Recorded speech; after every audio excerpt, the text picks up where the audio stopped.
Good morning and welcome to our continuing series, Explorations in Savitri, with our brother Alok. We are continuing Book 2, the Book of the Traveller of the Worlds, Canto 10, Kingdoms and Godheads of the Little Mind, page 250, about two-thirds of the way down. And we are with the rational mind.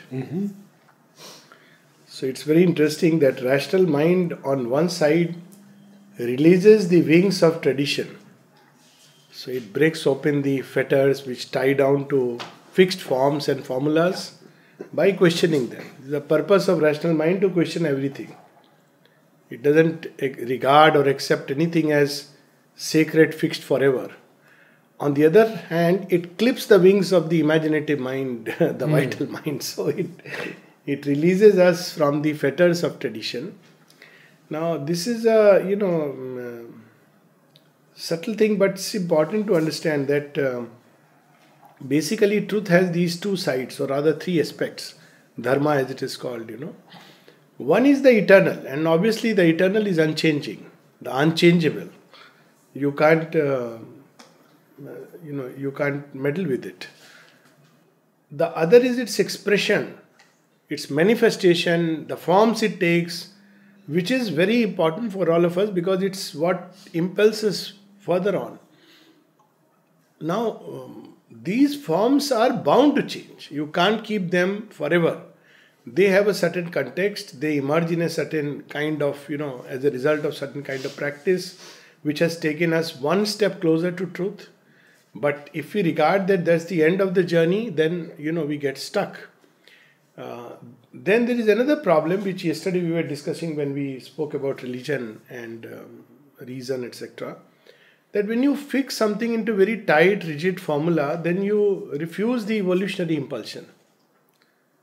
So, in Hindu tradition, the good part is that the evolutionary impulsion is maintained by the masters, by this thing that the master's word is greater than the scripture.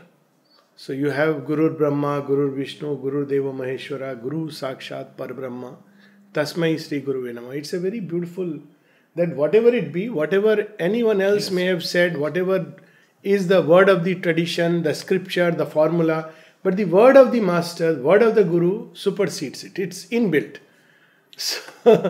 So there is a very interesting story about this, quite a number of them. One I have already recounted, how our Mayadi's father, who was a Jain by birth and wrote the Rishabh Chand, who wrote this wonderful book, and he was given the task of killing the bugs inside the cot, and he found it very difficult. He's a giant. He wrote to Sri Aurobindo, and Sri Aurobindo's one-line reply, whatever work mother gives you is meant for your progress. Same with Dyuman Bhai, same with Ravindraji, they had to handle eggs. Now you see, mother's so many practical ways, she broke free from the traditional mindset which fixes God into a formula. Now definitely vegetarianism is better than non-vegetarian. You don't have to be religious or spiritual to understand this. It's just simple medical fact which one day or the other you realize it. But you can't reduce spirituality to a kitchen spirituality. Even Swami Vivekananda said that if somebody is a vegetarian, he is more spiritual. That you cannot, that inference you cannot. This reason will tell us that yes, it's good, but it doesn't mean. There are people who don't believe at all in anything higher and are vegetarian.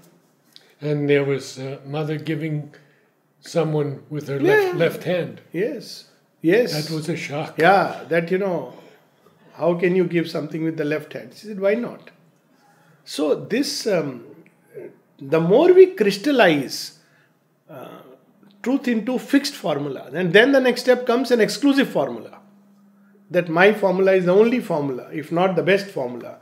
And that way we finish truth which is manifesting each moment in a unique way.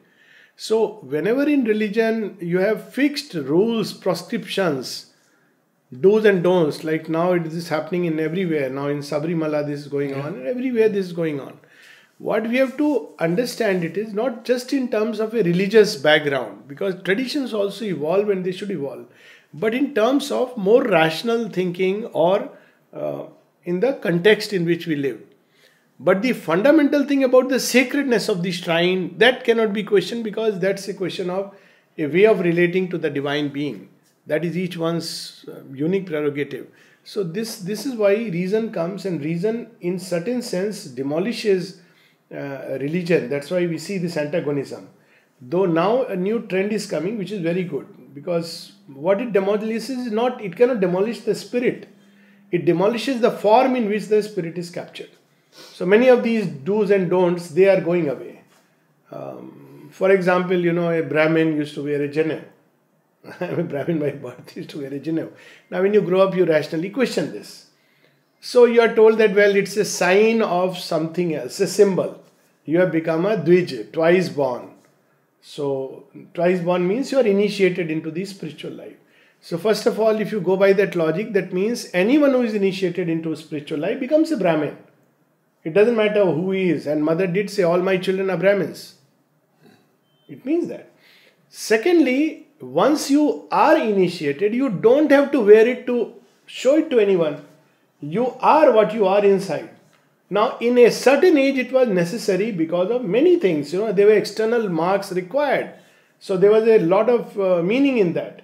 So the moment you saw a Brahmin, you understood from a distance. So you don't have to talk to him, know his surname and everything. You knew, okay, this is a fellow who is basically a seeker after knowledge.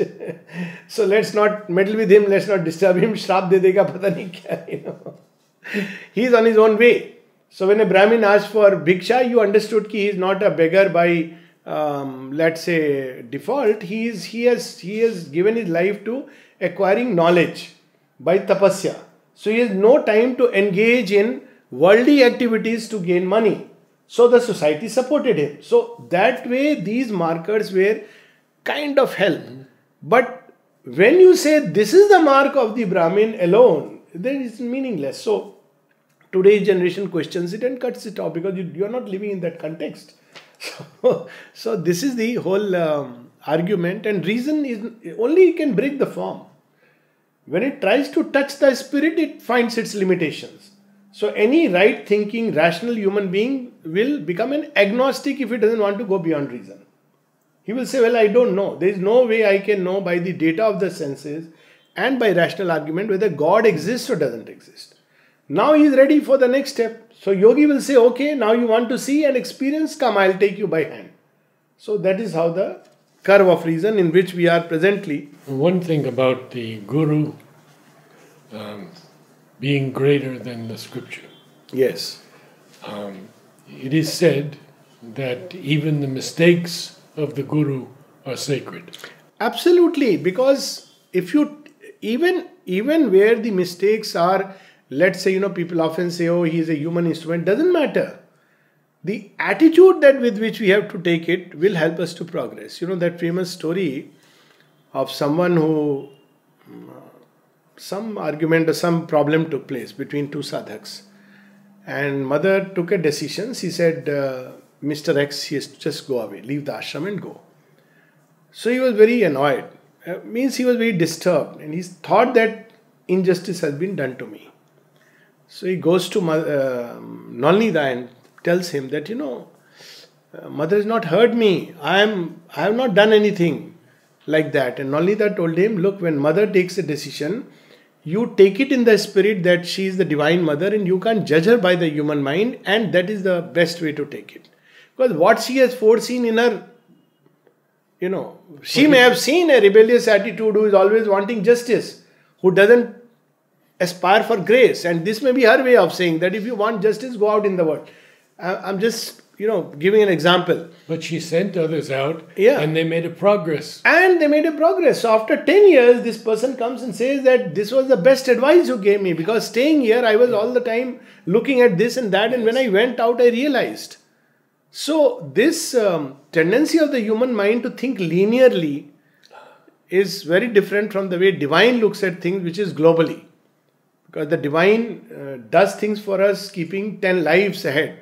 In fact, our inevitable destiny ahead. And that's what I keep reminding people when they try to judge the ashram school, etc. That look, one thing you don't forget. This is the Divine Mother's creation. This is not a human creation.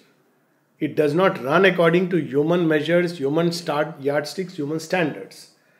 And what she has foreseen, what she is doing, all that we can say is, Mother, we don't know, give us the vision at the site.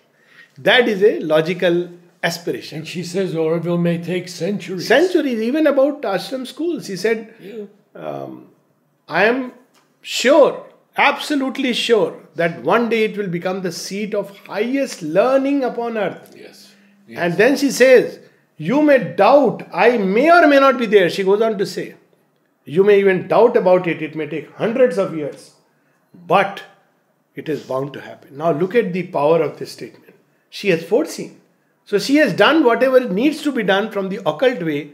She is a divine mother. She doesn't provide only for food and material arrangement.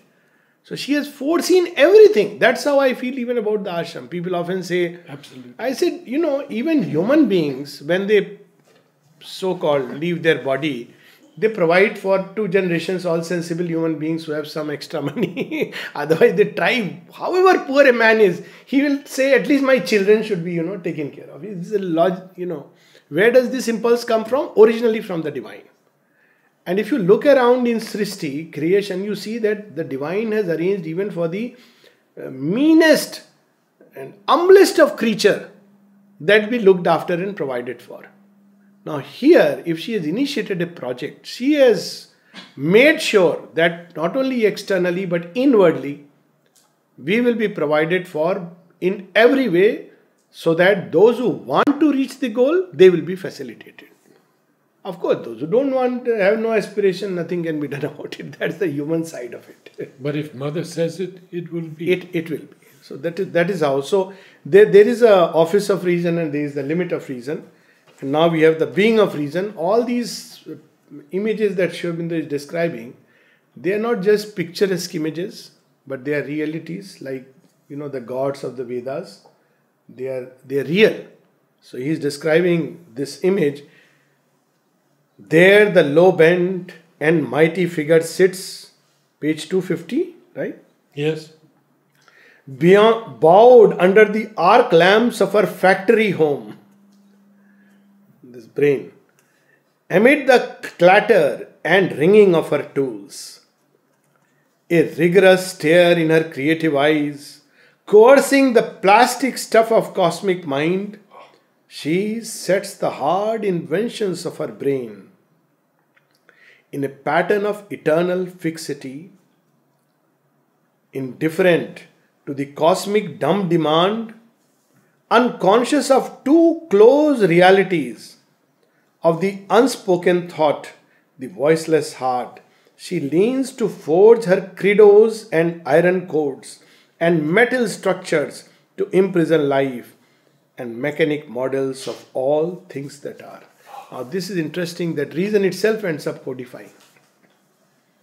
So reason is meant to, question, but it builds its own codes. There was a time when people didn't know where to put psychology. I don't know whether now it's humanities, right?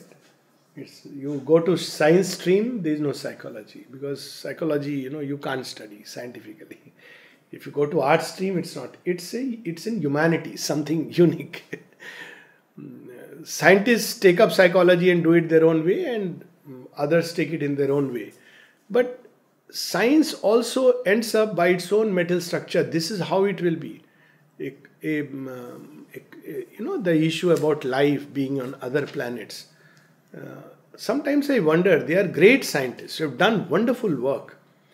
But I wonder why a simple argument they are not able to see. The argument is, when we say life on other planet exists or not, we are extrapolating the way life is organized here, which is carbon based. But life can be based in other ways. Absolutely.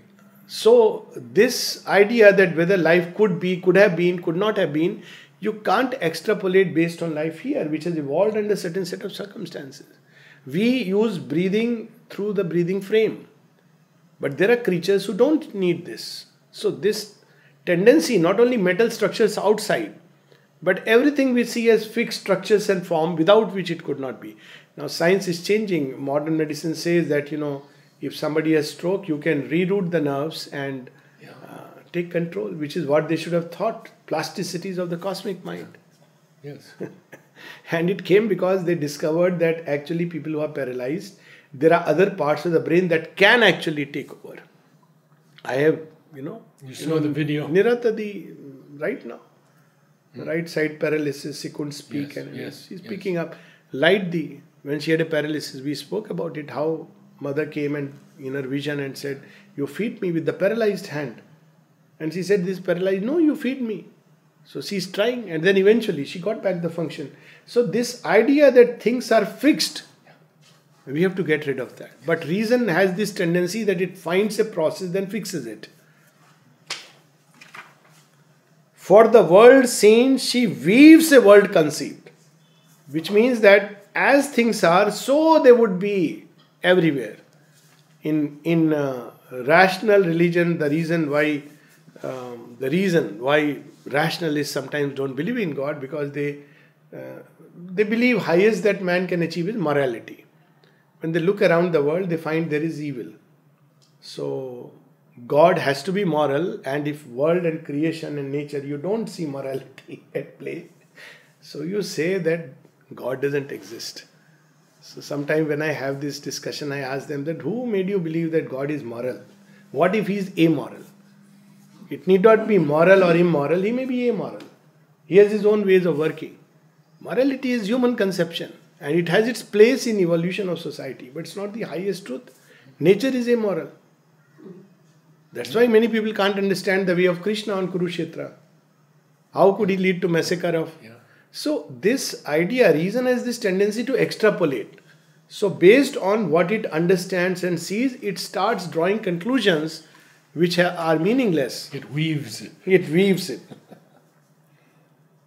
She spins in stiff but unsubstantial lines. This is paradox. Yeah. Something unsubstantial cannot be stiff. But ideas, views, opinions are held rigidly. Stiff but unsubstantial lines. Her gossamer word webs of abstract thought, like a cobweb. Great line. Great line. And then she captures God in that formula. Yeah. Anything, everything, life, nature. It sets a pattern of thought and captures it. Her segment systems of the infinite. So this is how everything else will be, because you have seen this segment. But infinite is infinite, by its nature free. Her theodicies and cosmogonic charts. So that's what, even when it talks about religion or the origin of world, about higher beings, it extrapolates based on the little arc of vision. So this is the common street psychology or street philosophy. People say, no, I have seen my life. Good things have never happened in my life, therefore God is cruel or it doesn't exist.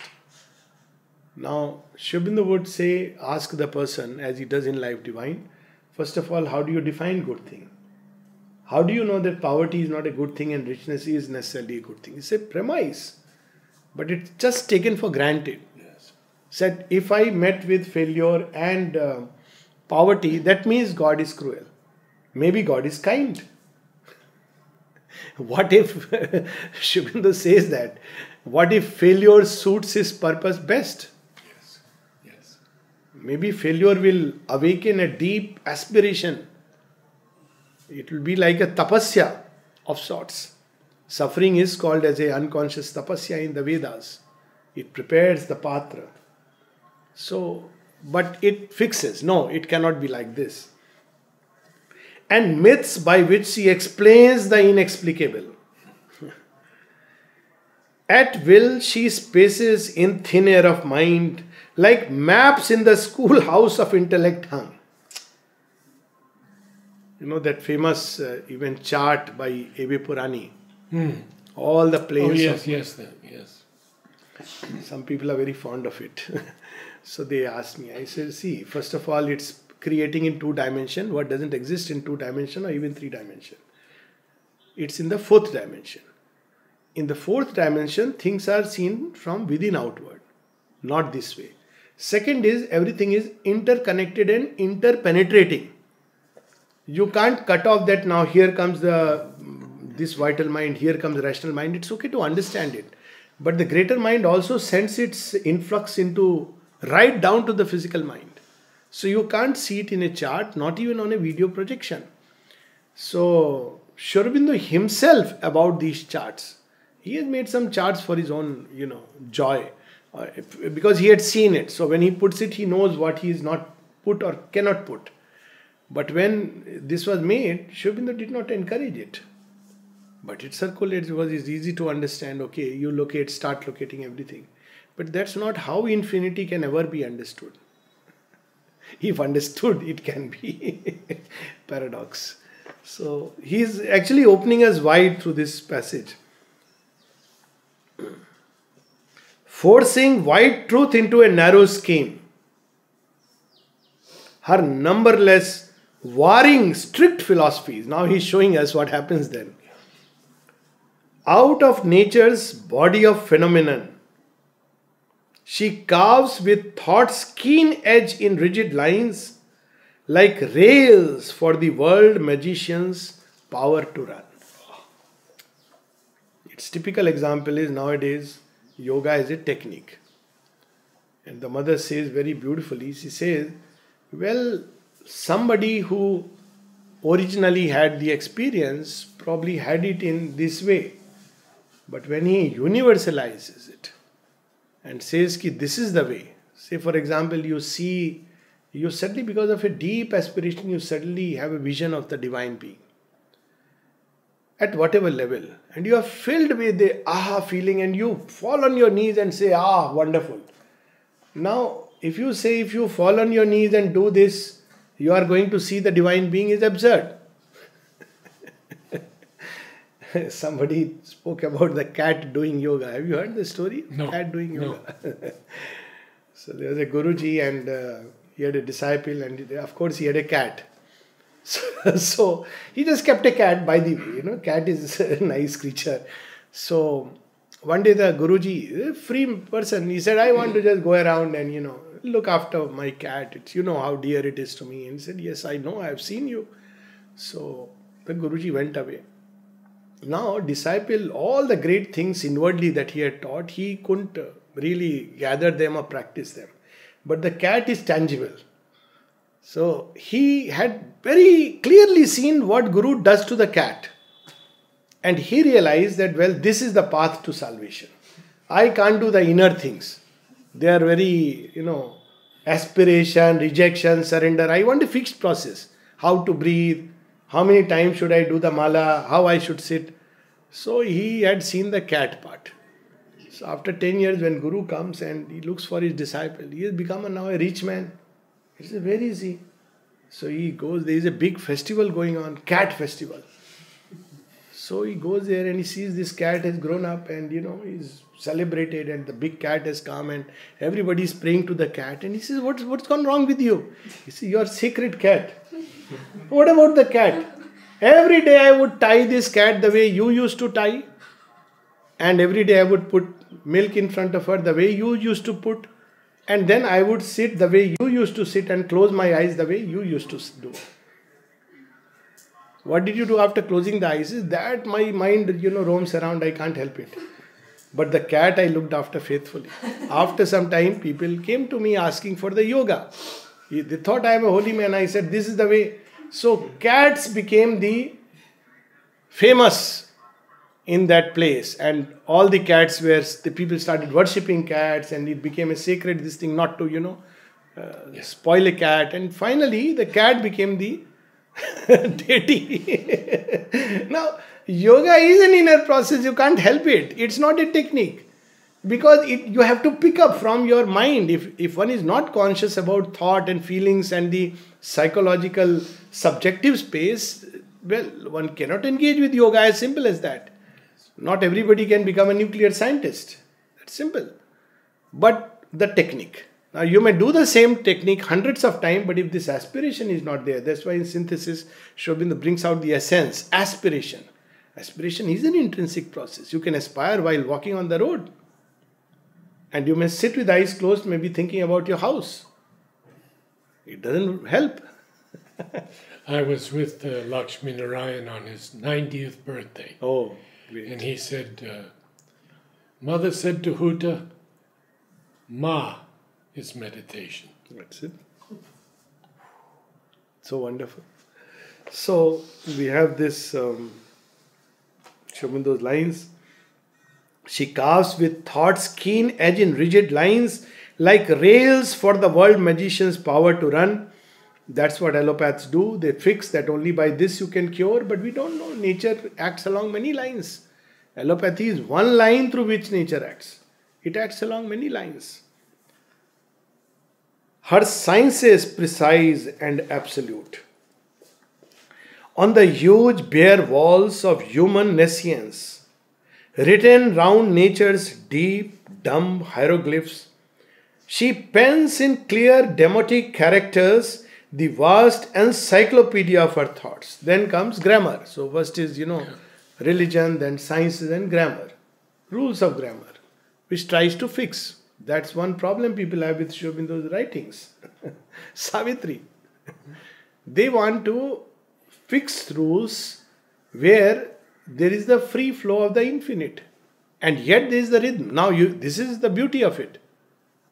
Capture the rhythm, but don't try to fix it.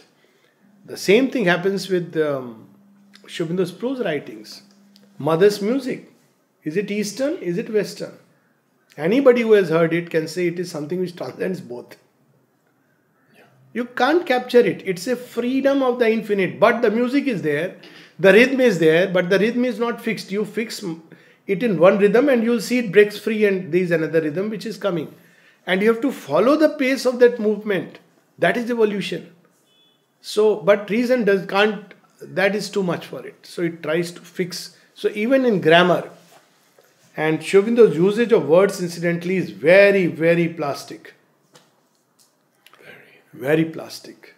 Sometimes he can combine two very commonplace words and there is a very different sense out of it. We have so many in Savitri. We had unsubstantial, which he talks about as something which is almost rigid, fixed. So he uses it in very interesting ways. An algebra of her mathematics, signs, her numbers and unerring formulas, she builds to clinch her summary of things. And that's what happened with the earlier interpretation of the Vedas. They fixed the meaning based on modern understanding. But Sri Aurobindo gives the roots of Sanskrit, how the feeling came, then the sound came, then the words came, and then the meaning came. Now we start from the meaning and try to understand the sense. Yeah. But actually it's the state of consciousness which is primary. And that's why in Sri Aurobindo and Mother's writings we have to go deep into the state of consciousness. Sri Aurobindo uses the word clinch. Yes. Which is a very unique word because we clinched a championship. Yes. We clinched this. Now I know it. Garrett. That's how it is.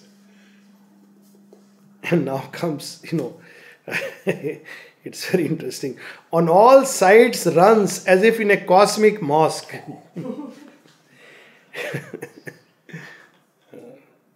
Tracing the scriptural verses of her laws, the diddle of her patterned arabesques, like a maze, art of her wisdom, artifice of her lore. This art, this artifice are her only stock. Look at how many suggestions that, he gives here. The art is there, no doubt. It's written very beautifully. And look at the words diddle. Yes. You read but at the end of the day, truth has escaped. So he says this is the only stock. Artwork is there. In her high works of pure intelligence, but going beyond reason, going beyond the domain of religion and science, there is philosophy. Not just the roadside philosophy, but profound, deep philosophy. Now he is touching upon that. in her high works of pure intelligence, in her withdrawal from the senses trap. So a philosophy born out of pure thought, not, not merely based on the senses evidence. There comes no breaking of the walls of mind. There leaps no rending flash of absolute power. There dawns no light of heavenly certitude. At the end of that, still it is a play of probabilities, and you can say agnosticism is the greatest word. Ultimate, that reason can lead us is to a healthy agnosticism, I would rather say, which is open. Maybe there is. Let me seek. But it's interesting that she cannot get above it. She cannot break through. It cannot. It doesn't have the capacity. No. So I often compare reason to a, maybe a chariot which takes you to the edge of the mountain, from where, if you have to go to the home of God, you have to climb barefoot. You have no choice. If you don't want to take the labor, be rest content there and say, well, I have seen. So reason can take us to that point, and after that it has to hand over to something much deeper, which is faith, or something much higher, which is intuition. These are the two powers which can carry us, and of course behind them the will to seek, the aspiration. Now another thing, a million faces wears her knowledge here, and every face is turbaned with a doubt. I mean, Shivinda has a sense of humor, Really? wonderful sense of humor, turbaned with a doubt. You see, he is using this in a very interesting way, because how do you ascend to truth from this brain box where reason has its control? By opening the mind towards greater things. But turban is a symbol that you have fixed it, closed it. And it's very big. Very big. And it blocks everything. Yes. So he is comparing it symbolically to doubt. Yes. If you really want the ascension, doubt is not the way, faith is the way. You have to open it. You can't fix it into a formula and then put a cap of doubt over it, and then you say that, I have to find the truth. If you have not yet realized the truth, you have to move on with the flame of aspiration and seeking. You cannot stop and say that, well, I have read a book and I have understood it, therefore it is same as discovering. You have to rediscover it. Each one has to make this discovery oneself. There is no shortcut to that. All now is questioned, all reduced to naught. So that's where reason comes in, and once monumental in their massive craft, her old, great, mythic writings disappear, and into their place start strict, ephemeral signs. This constant change spells progress to her eyes. Now this is interesting, that what reason is doing is demolishing. It is deconstructing, and from the material reconstructing, casting out what it cannot accept. That's why you have this postmodernism and this deconstruction of things, which is all right. But the new and the unknown, it has no idea about. So even its constructions are not complete, because there is something else out there which it has neither taken into cognizance nor understood. So it deconstructs, breaks open the myth and says, well, this may be a symbol. What people were trying to say is this. Like nowadays you have the interpretations, many interpretations of Mahabharata, Ramayana coming up. So one of them which I was watching the other day, and it's very unfortunate, a man like Devdutt Patnaik, who is otherwise, open, but again the influence of that psychoanalytical school. Interpretation comes along social lines. That, well, that was that society and Sita and Draupadi. You cannot go beyond your limited frame of social understanding of life. But this idea that Rama and Sita and Krishna are actually divine beings changes the whole perspective and narrative.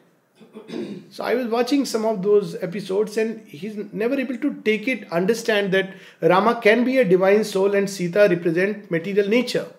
And the two must come together, and there are forces which stand in the way, because you have to undertake yoga and actually experience this difficulty. Then you understand, oh, it's so simple and clear. Otherwise you will understand it symbolically only in terms of society. That, well, at the most you will say, well, Rama was a Raja, and so he had to go by the norms of those times, and therefore Sita, which may be a justification, but there is a deeper sense in the whole story.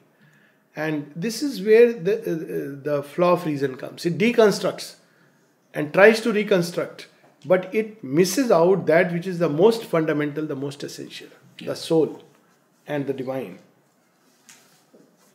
We have this even in, there are institutes, and nowadays you have yoga.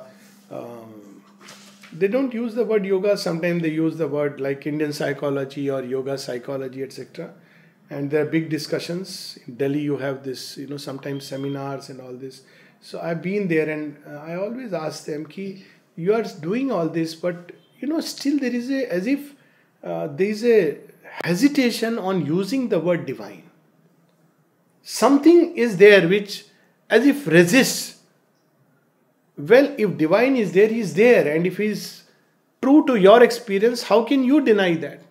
Now it is coming very slowly through the resistance. It's a lot of resistance still. You accept spirituality, but only in a deconstructed postmodern Buddhist frame. But even in Buddha's frame, though there is no Atma, there are many other aspects. There is Dharma, for example, which is not accepted. But when I met with Dr. Dalal, I posed that question. He says, no, it's not there yet. It's not there yet. It's, This constant change spells progress to her eyes, this constant breaking and building. Her thought is an endless march without a goal. There is no summit on which she can stand and see in a single glance the infinite soul. So the place he had placed reason was in a narrow house on a region time. So in region time means in the process of evolution, reason has come into play with a purpose. And its house is very narrow, confined to the data of the senses, on which it builds all its hypotheses, the gossamer web and all these things.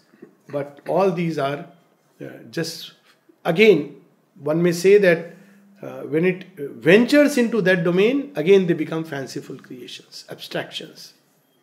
We'll stop here, but not before we read the next few lines, because they are very beautiful lines which will set the note. Yes. And therefore, after describing all this, an inconclusive play is reason's toil. At the end of the day, with this faculty, you can organize your life. Mother says you should be reasonable. It's very good to organize your life. If I have to chart my day, I must use reason. If I have to plan a trip, I must use reason. But if you say I want to find God by reason, then it's like a faculty which is not meant for that. A hand is meant for eating. Well, people do all kinds of things, slapping. A foot is meant for walking. You can't use the foot for eating unless you're handicapped. So, reason has its place, its office. It is to exercise a certain control over our vital nature, which it does well. Is to make us reasonable beings, not to start fretting and fuming and complaining over every little problem, not to revolt and keep complaining, but to try to find rational solutions towards simple things. To an extent, to organize and plan our life, but when it enters into domains which is not it's not meant to enter there. The way to enter into yoga is not reason, but by concentration and meditation on the subject of yoga. So if one wants to really arrive at the divine, one has to concentrate on the divine. That is the power. Even if you don't want to bring in faith and intuition, though they are implicit and inherent in it. When you concentrate and meditate, after a time you begin to identify. And that's how you know it. Yes. You can't rationally argue. Each strong idea can use her as its tool. Accepting every brief, she pleads her case. So he knew very well what advocates are like. Whoever gives money, every brief, says, okay, I am going to plead your case. If tomorrow another fellow gives more money, I'll go there. Whereas the purpose of advocate is to make sure justice is done and truth prevails. That it's not meant to argue for and against. Advocates were meant to bring out and therefore present to the judge with facts that they have brought out without fear or favor so that he can decide. So this side advocate has to get the truth from this side, the other side has to get truth from that side, facts, and present them before the court. That would have been so simple. But now the crooked mind is coming. So, oh, you have done the crime, all right, I'll tell you how to wriggle out of it. Make an alibi. So he says it can plead the case. Open to every thought she cannot know. The eternal advocate seated as judge, armors in logic's invulnerable mail. 1,000 combatants for truth's veiled throne, and sets on a high horseback of argument to tilt forever with a wordy lance in a mock tournament where none can win. Like TV debates, where each one goes thinking they have done a good thing, but none can win, because you can take any premise, based on that you can argue in favor or you can argue against it, depending on the premises you choose. You can prove this, you can prove equally the other. This particular line reminds me, as I said, so many suggestions are there. Oh. The eternal advocate seated as judge.